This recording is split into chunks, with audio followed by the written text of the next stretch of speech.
29 मार्च वाला पूरा पेपर मिल चुका है। नमस्कार प्यारे बच्चों, स्वागत आप सभी का आपके अपने YouTube चैनल में। अगर आप राजस्थान बोर्ड कक्षा 8 की स्टूडेंट हैं और 29 मार्च गणित पेपर की आप तैयारी कर रहे हैं तो ये वीडियो आप सभी बच्चों के लिए स्पेशल है। तो वीडियो को आपको कंप्लीट देखना है। इस वीडियो के अंदर मैं आपको गणित का एक ऐसा पेपर देने वाला हूं जो आपके 29 मार्च को आने वाला है। अगर आपने एग्जाम से पहले इस पूरे पेपर को आपने अच्छे से तैयार कर लिया तो 29 मार्च को गणित के पेपर में पूरे 80 नंबर आप फोड़ सकते हैं, पूरे 80 नंबर आप आराम से ला सकते हैं। तो वीडियो को आपको कंप्लीट देखना है। इस वीडियो के अंदर 29 मार्च गणित का पूरा पेपर मैं आपको इस वीडियो के अंदर बताने वाला हूं, तो वीडियो को आपको पूरा देखना है। तो सबसे पहले आप देख सकते हैं प्रारंभिक शिक्षा पूर्णता प्रमाण पत्र परीक्षा 2025 का ये पेपर है आपके, और यहाँ पर कक्षा 8 का पेपर है, गणित का पेपर है जो आपके 29 मार्च को आने वाला है। तो 29 मार्च से पहले अगर आपने एग्जाम से पहले इस पूरे पेपर को आपने अच्छे से तैयार कर लिया तो 29 मार्च को गणित के पेपर में आप पूरे 80 मार्क्स हैं, पूरे 80 नंबर है वो आप ला सकते हैं। और मैथमेटिक्स का ये पेपर है आपके, गणित का पेपर है, समय है वो आपको 2 घंटे 30 मिनट मिलेंगे और 80 नंबर का ये पेपर आपके होने वाला है। तो सबसे पहले पेपर में आपको जो सामान्य निर्देश है परीक्षार्थियों के लिए, तो सामान्य निर्देश दे रखे हैं, जनरल इंस्ट्रक्शन दे रखे हैं और गणित का पूरा पेपर इस वीडियो के अंदर मैं आपको देने वाला हूं। तो वीडियो को आपको कहीं पर भी स्किप नहीं करना है, वीडियो को आपको कंप्लीट देखना है। सबसे पहले आपको वस्तुनिष्ठ प्रश्न दिए गए हैं। प्रश्न संख्या 1 से 8 तक के जो प्रश्न है वो प्रत्येक प्रश्न आपके 1 अंक के हैं। तो यहाँ पर पहला प्रश्न देखा है आपके कि दी गई दो परिमेय संख्याओं की मध्य परिमेय संख्याएं होती हैं। तो ए ऑप्शन में दे रखा है 1 और ब ऑप्शन में दे रखा है परिमित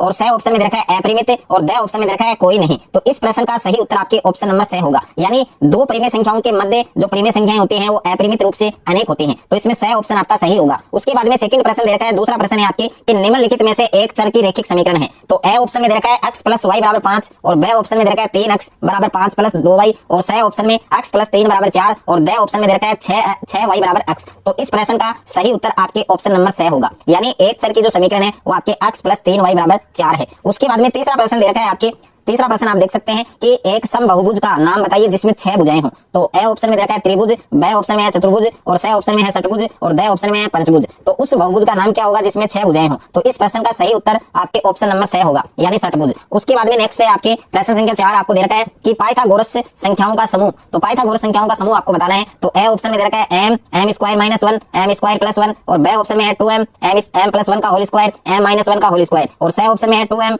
m² - 1 m² + 1 और द ऑप्शन है कोई नहीं। तो इस प्रश्न का सही उत्तर आपके ऑप्शन नंबर 6 होगा। उसके बाद में पांचवा प्रश्न है निम्नलिखित संख्याओं में पूर्ण घन संख्या है। तो पूर्ण घन संख्या नहीं है वो आपको लिखना है। तो ए ऑप्शन में है 1000, ब ऑप्शन में है 100 और स ऑप्शन में है 512 और द ऑप्शन में है 216। तो पूर्ण घन संख्या कौन सी नहीं है 4 ऑप्शन में से? तो इसमें ब ऑप्शन है वो आपका करेक्ट होगा, सही होगा। उसके बाद में नेक्स्ट है आपके प्रश्न संख्या 6 आपको दे रखा है कि अनुपात 3:4 का प्रतिशत में मान है। तो ए ऑप्शन में 25%, ब ऑप्शन है 50%, स ऑप्शन है 75% और द ऑप्शन है 85%। तो 3:4 है तो 3/4 और प्रतिशत में इसका मान बताना है। तो इसको 100 से क्या करना है, मल्टीप्लाई करना है, गुणा करना है। तो 4 का भाग 100 में कितनी बार जाएगा, 25 बार, और 25 को 3 से मल्टीप्लाई करेंगे, गुणा करेंगे तो ये बनेगा आपके 75 और प्रतिशत। तो 75% आपके स ऑप्शन में है, तो स ऑप्शन आपका करेक्ट होगा। और उसके बाद में 7वां प्रश्न है a² + a + 1 और +5 का a = 1 पर मान क्या होगा? तो जैसे ही आप इस समीकरण में a की जगह 1 रखेंगे तो इसका जो मान है वो कितना होगा, 8 होगा। तो इसमें स ऑप्शन आपका करेक्ट होगा। और उसके बाद में 8वां प्रश्न है 2 की घात -3, इसका आपको मान बताना है। तो 2 की घात -3 का मान क्या होगा, आपके 1/8 होगा। तो इसमें स ऑप्शन आपका करेक्ट होगा। उसके बाद में अति लघुत्रात्मक प्रश्न आपको दे रखे हैं। 9 से 12 तक के जो प्रश्न है वो आपके अति लघुत्तरीय प्रश्न है और प्रत्येक प्रश्न आपके 2 नंबर का है। तो इसमें प्रश्न संख्या 9 है आपके कि -4/5 गुणा 3/7 गुणा ब्रैकेट 15/16 गुणा ब्रैकेट -14/9। आपको क्या करना है, इसका मान बताना है। और 10वां प्रश्न दे रखा है समीकरण 4x + 3 = 6 + 2x का हल कीजिए। तो इसका हल आपको ज्ञात करना है, यानी इसमें x का मान है वो आपको फाइंड करना है। और उसके बाद में प्रश्न संख्या 11 आपको दे रखा है कि अभाज्य गुणनखंड विधि से 512 का घनमूल ज्ञात कीजिए। तो इसमें 512 का घनमूल ज्ञात करना है। 12वां प्रश्न है 840 रुपए अंकित मूल्य वाली एक वस्तु 714 रुपए में बेची जाती है। तो बट्टा और बट्टा प्रतिशत कितना है? तो बट्टा और बट्टा प्रतिशत आपको ज्ञात करना है। उसके बाद में लघुत्रात्मक प्रश्न दे रखे हैं। 13 से 22 तक के जो प्रश्न है वो आपके लघुत्तरीय प्रश्न है और प्रत्येक प्रश्न आपके 4 नंबर का है। तो इसमें आप देख सकते हैं प्रश्न संख्या 13 आपको दे रखा है कि निम्नलिखित कथनों को पढ़कर सत्य और असत्य में से उपयुक्त पर सही का चिन्ह है वो आपको अंकित करना है। तो इसमें पहला प्रश्न है कि 3 की घात -1 + 4 की घात -1 + 5 की घात -1 और इस सभी की पावर क्या है, 0, इसका मान क्या है, 1। तो ये सत्य होगा या असत्य होगा ये आपको बताना है। इसी प्रकार से दूसरा है 5 की पावर m / 5 की पावर -3 = 5 की पावर 5 बराबर वो, तो m का मान m = 8 होगा। तो सत्य होगा या असत्य होगा वो आपको बताना है। और उसके बाद में तीसरा प्रश्न दे रखा है आपको, यहाँ पर आप देख सकते हैं इसका मानक रूप आपको दे रखा है 3.18 गुणा 10 की पावर 5। तो ये सत्य है या असत्य है ये आपको लिखना है। और उसके बाद में 4 नंबर दे रखा है आपको कि 5 गुणा 10 की घात 4 -4 का जो सामान्य रूप है वो आपको दे रखा है 0.0005। तो ये सत्य होगा या असत्य होगा?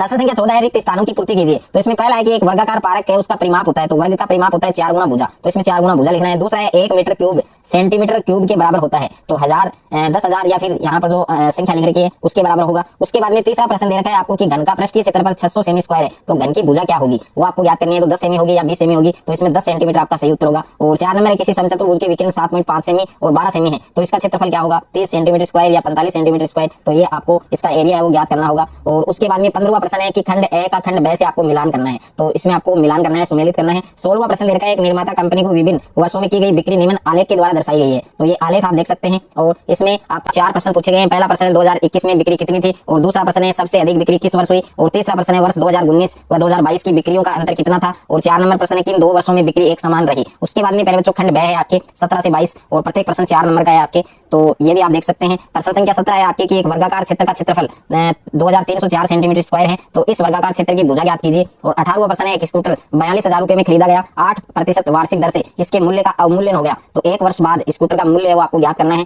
प्रश्न संख्या 19 है 14 मीटर ऊंचे एक बिजली के खंभे की छाया 10 मीटर है, सामान्य स्थितियों में उस पेड़ की ऊंचाई ज्ञात कीजिए जिसकी छाया 15 मीटर है। 20वां प्रश्न है आपके समीकरण दे रखा है आपको, इस समीकरण को आपको हल करना है। उसके बाद में प्रश्न संख्या 21 है घनाभ की विमाएं 60 सेमी गुणा 54 सेमी गुणा 30 सेमी है, इस घनाभ के अंदर 6 सेमी भुजा वाले कितने छोटे छोटे घन है वो रखे जा सकते हैं। प्रश्न संख्या 22 दे रखा है निम्न तालिका पेट्रोल की मात्राएं और उसके मूल्य को बताती है, इन आंकड़ों को दर्शाने के लिए एक आलेख है वो आपको बनाना है। उसके बाद में निम्नात्मक प्रश्न दे रखे हैं आपको 23 से 25 तक के जो प्रश्न है वो आपके निम्नात्मक है, और प्रत्येक प्रश्न आपके यहाँ 8 नंबर का है। तो यहाँ पर प्रश्न संख्या 23 आप देख सकते हैं किसी छात्रावास में विभिन्न भाषाएं बोलने वाले विद्यार्थियों की संख्या नीचे दी गई है, इन आंकड़ों को एक पाई चार्ट द्वारा प्रदर्शित कीजिए। तो ये जो टेबल दे रखी है इसका आपको पाई चार्ट बनाना है। और अथवा में भी प्रश्न दे रखा है कि जब एक पासे को फेंका जाता है तब निम्नलिखित प्रत्येक घटना से प्राप्त होने वाले परिणामों की जो प्रायिकता है वो ज्ञात कीजिए। तो इसमें पहला एक अभाज्य संख्या, दूसरा एक अभाज्य संख्या नहीं होगी, तीसरा है 5 से बड़ी संख्या होगी, और 4 नंबर 5 से बड़ी संख्या नहीं होगी। उसके बाद में प्रश्न संख्या 24 आपको दे रखा है। प्रश्न संख्या 24 आप देख सकते हैं किसी समांतर चतुर्भुज के 2 आसन कोणों के माप बराबर हैं, तो समांतर चतुर्भुज के सभी कोणों की जो संख्या है वो आपको ज्ञात करनी है, कोणों की माप आपको ज्ञात करनी है। अथवा में प्रश्न है एक समबाहुभुज के प्रत्येक बाह्य कोण की माप ज्ञात करो जिसकी 9 भुजाएं हो, और दूसरा प्रश्न है 8 भुजाओं वाले समबाहुभुज का प्रत्येक अंतःकोण है वो आपको फाइंड करना है। प्रश्न संख्या 25 है निम्नलिखित व्यंजकों के गुणनखंड कीजिए, तो इसमें 4